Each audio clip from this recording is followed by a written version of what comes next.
Well, hey there team, welcome back to the channel, welcome to my overview for Unicorn Overlord. So for those not across it, I do reviews and overviews pretty much daily, and an overview being where I take a look at the first 2 hours of a game and render a bit of a soft verdict. It's short and punchy, under 10 minutes, I get it up on the channel so you're aware of the game and what I think, and it also helps me triage what I will and won't review going forward. It's a little bit different here because this is not on PC, I'm playing it on PS5. And there's a bit of a hole in my coverage generally when it comes to consoles, and that's got to do with capture cards and issues and stuff I haven't set up. But I am kind of set up now, so I'm more willing to cover games that aren't just PC and Steam exclusive. Furthermore, I was hoping to do a review of this, but I've kind of run out of time, run out of runway. There was a mix-up with the review codes, and I got a bit sick. Anyway, the long and short is that I sort of fell a day or two behind. So we'll do our weekly review video tomorrow, but I'll probably just push this review to the beginning of next week, Monday or something. So that's a good start, right? I'm gonna review this, I absolutely am.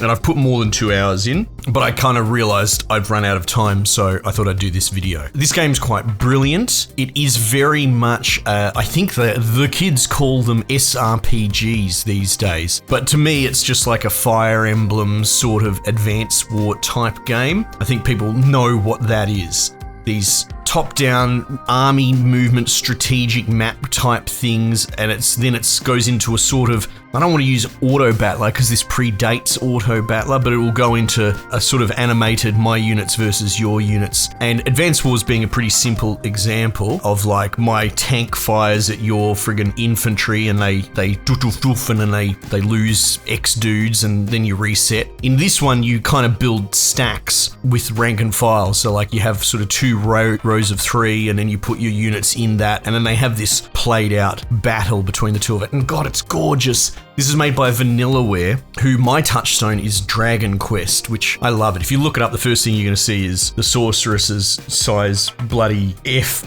giant monster boobies. But beyond that, it was actually a brilliant game, and I think it's probably some of the most beautiful art in games ever. So when I saw this and I recognized the art immediately, I realized it was Vanillaware. I knew I was going to at least give it a go. So yeah, look, the 100-foot view would be that it is just another Fire Emblem game, and it's got all the story points and moving parts, except it's done by Vanillaware, who do beautiful things. The combat is kind of unique in the stacking of squads, though I'm pretty sure, and it's been a long time, I'm pretty sure that's what Fire Emblem does as well. Not to call the story generic, but it's very much the sweeping medieval fantasy. You're the underdog trying to reclaim your throne as this young blue head, because you're always got blue hair.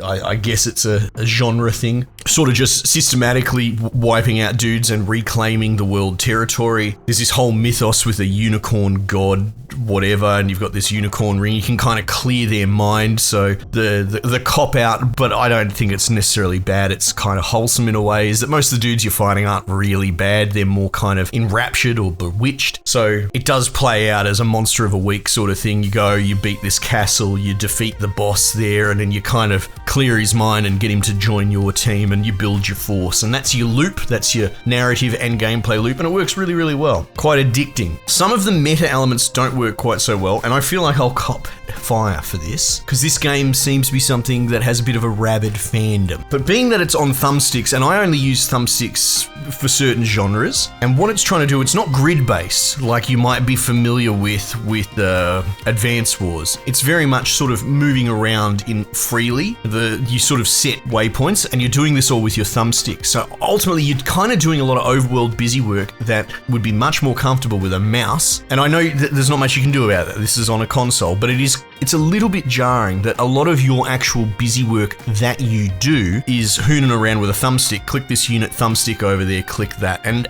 as someone who's primarily a PC player, it just screams to me, this is a thumbsticks version of a mouse and keyboard mechanic. And often, and it's still early days, like the game's probably going to get a lot harder. It's a bit of a slow ramp, but often you can sort of hold down X and drag select your dudes by painting through them. Again, it works. It's as good as you could hope for with thumbsticks, but it is one of those things that kind of bears mentioning that what it's doing differently, I'm doing inverted inverted commas, is that it's stepped away from the grid, but the reason that the grid generally has worked on things like DS and Vita and all that for years is because that's how thumbsticks and D-pads kind of want to control the overworld. So dare I say that's all a little bit fiddly. Also, like the actual engagement with the game, it is in that JRPG space, so you know, if you play anything, your Final Fantasies and all that sort of stuff, if you are sensitive to sitting there for 2 hours of cutscenes, that sort of stuff, this still sort of suffers from the same problem. And I say problem softly because generally speaking, it's a delight to sit through a lot of this storytelling. Like I even looked at things like Yakuza recently. I want to go back and review that. And there's a lot of time where you put your controller down for half an hour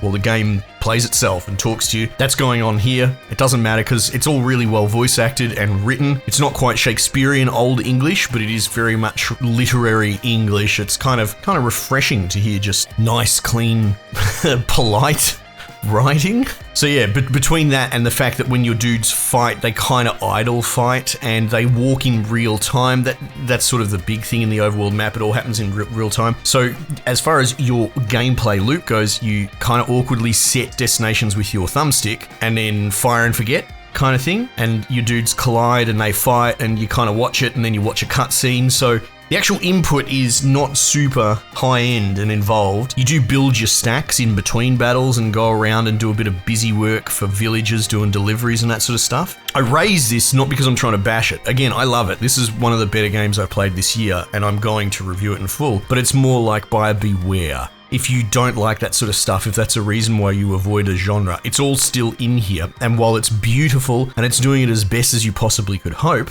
it's not going to change your mind. Stand by for a review. Give me a couple of days and I will review this. This is going to be the next review this week. However, like I said, I'll push it forward into the beginning of next week because of circumstances that will be on my control. Anyway, team, I might just leave it there for the time being. I'll catch you guys on the next one.